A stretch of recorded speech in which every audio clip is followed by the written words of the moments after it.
Hello बच्चों, जैसा कि कल मैंने आपको अपनी वीडियो में समझाया था आइडियल और नॉन आइडियल सॉल्यूशन के बारे में, आदर्श और अनादर्श विलयन के बारे में।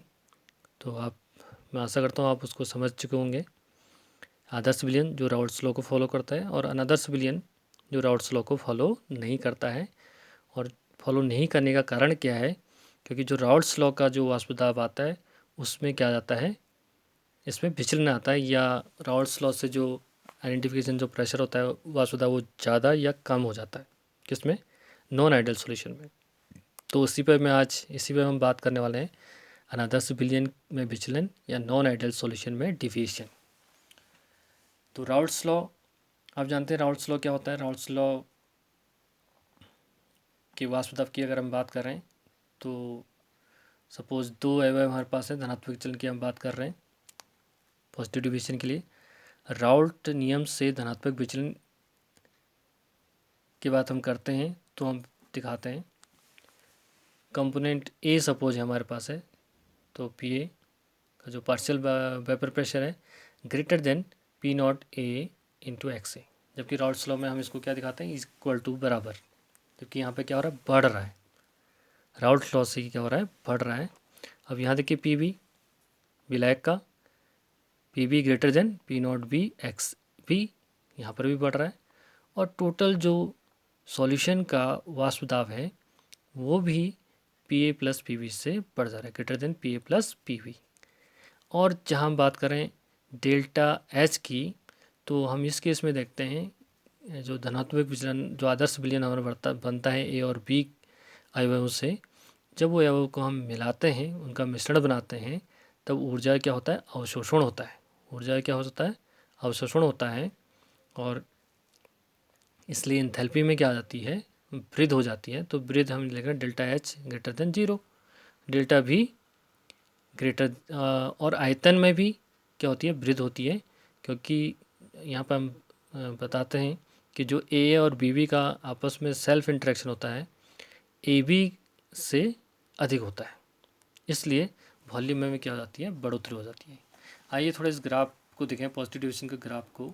अगर आपने राउल्ट्स लॉ के ग्राफ को देखा है, ये देखिए, फिर हम राउल्ट्स लॉ के ग्राफ को भी देख लें। पहले राउल्ट्स लॉ ग्राफ आपको खींचना पड़ेगा। पहले इसमें दाब और किसके मध्य, मूल अंश के मध्य एक ग्राफ खींचते हैं। यहाँ पर देखिए x A is equal to zero, x B is equal to one. तो यहाँ हम देखें x B is equal to one, one mole है। तो यहाँ पर प्योर कंपोनेंट पी नॉट भी होगा, किसका, प्योर बी कंपोनेंट का वाष्प दाब। और ये है मूल अंश एक, किसका, कंपोनेंट बी का। यहाँ हम देख रहे हैं X B is equal to zero हो गया, वन से क्या हो गया, जीरो। और X A is equal to one, तो X A is equal to, तो इसके प्योर स्टेज में इसका जो वाष्पदा होता है पी नॉट ए। अब इन दोनों के बीच में हम ग्राफ पुटअप कर रहे हैं। यहाँ पे देखिए बच्चों, एक्स ए, अभी मैं राउल्ट्स लॉ को दिखा रहा हूँ, आपको शो कर रहा हूँ, राउल्ट्स लॉ को दिखाना ही पड़ेगा। एक्स ए जीरो से क्या हुआ, वन हुआ।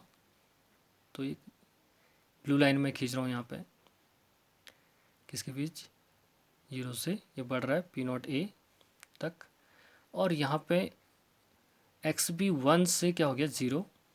तो यहाँ से हम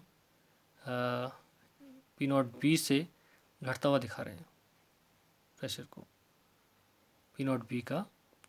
लेकिन जो हम डिविएशन की बात कर रहे हैं, ये डिविएशन को यहाँ पे हमें शो करना है, जो हम ऊपर दिखा रहे हैं डिविएशन। ये जो ग्राफ देखिए, पॉजिटिव डिविएशन में क्या हो रहा है, इस ग्राफ से ऊपर जा रहा है। ये रेड लाइन से दिखा रहे हैं, डॉटेड लाइन से। जो ये राउल्ट्स लॉ ग्राफ था, इससे कहाँ जा रहा है, ऊपर। यहाँ पर हम तब लिख रहे हैं P total is greater than P A plus P B. वैसे ही P A is greater than P naught A X A, वैसे ही हम इसको दिखा रहे हैं P B is greater than P not B x B. तो इसी तरीके से इस ग्राफ को आपको दिखाना होगा।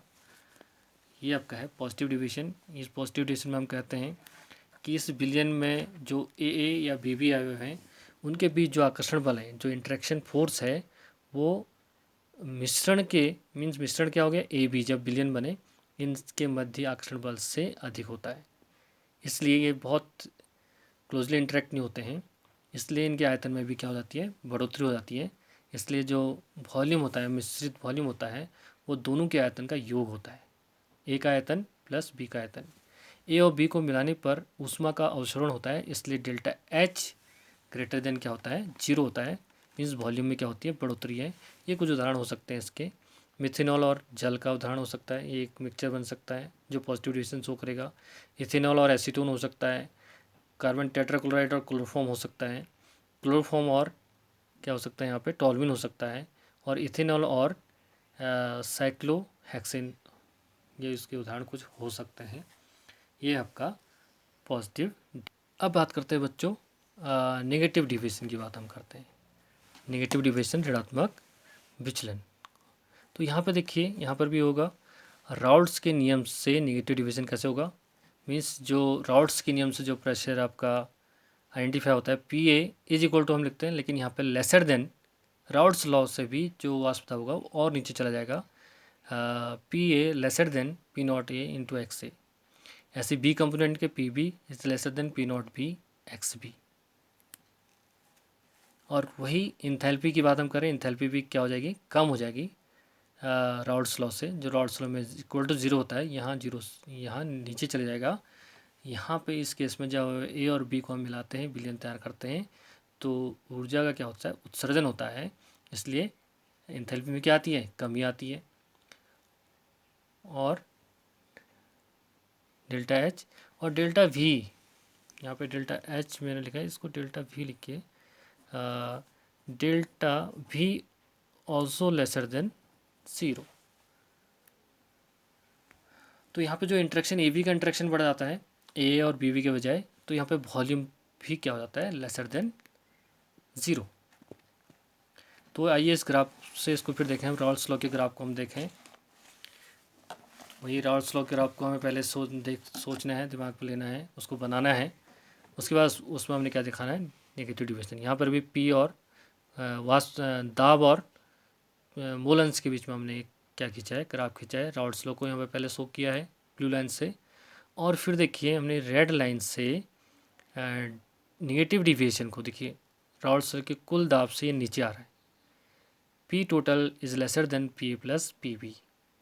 वैसी P A is lesser than P naught A X A. वैसे हमने P B is lesser than P not B x B, दोनों को हमने नीचे के ग्राफ को शो कर रखा है, क्योंकि यहाँ पे क्या शो रहा है, नेगेटिव डिविएशन। इस विलयन में ए और बी बी अणुओं के बीच आकर्षण बल ए बी के मध्य आकर्षण बल से दुर्बल होता है। इसलिए जो ए बी इंट्रैक्शन ज़्यादा होने के कारण वॉल्यूम में, आयतन में क्या आ जाती है, कमी आ जाती है। जबकि पॉजिटिव डिविएशन में ये ए और बी में आकर्षण बहुत कमज़ोर होता है। किसके कंपेयर में, ए और बी बी के कंपेयर में। ये पॉइंट को आपको समझना है। अर्थात वॉल्यूम का जो मिश्रण होता है, ए प्लस बी का आयतन कम और ए और बी को मिलाने पर ऊष्मा में क्या होता है, उत्सर्जन, जिससे डेल्टा एच में क्या आती है, एंथैल्पी में क्या आती है, कमी आती है। इसमें कुछ उदाहरण आपको दिख रहे हैं। क्लोरोफॉर्म और एसीटोन का उदाहरण हम यहाँ पर दे सकते हैं। एसिटिक इसको मत करिए, ये सेम हो गया। आपके हैं क्लोरोफॉर्म और बेंजीन और वाटर और एस्टोसोफोर, ऐसे कुछ उदाहरण इसके हो सकते हैं। तो आज के लिए मेरा ये वीडियो काफ़ी है। इसके नोट्स तैयार करके इसको समझिए। कोई दिक्कत है तो अपनी प्रॉब्लम हमको भेज सकते हैं। और इसके बाद हम नेक्स्ट टॉपिक जो बात करेंगे वो होगा आपका एजोट्रोपिक मिक्सचर, जो बहुत महत्वपूर्ण है। उसका वीडियो भी उस तुरंत बाद मैं आपको शेयर करूँगा। Thank you.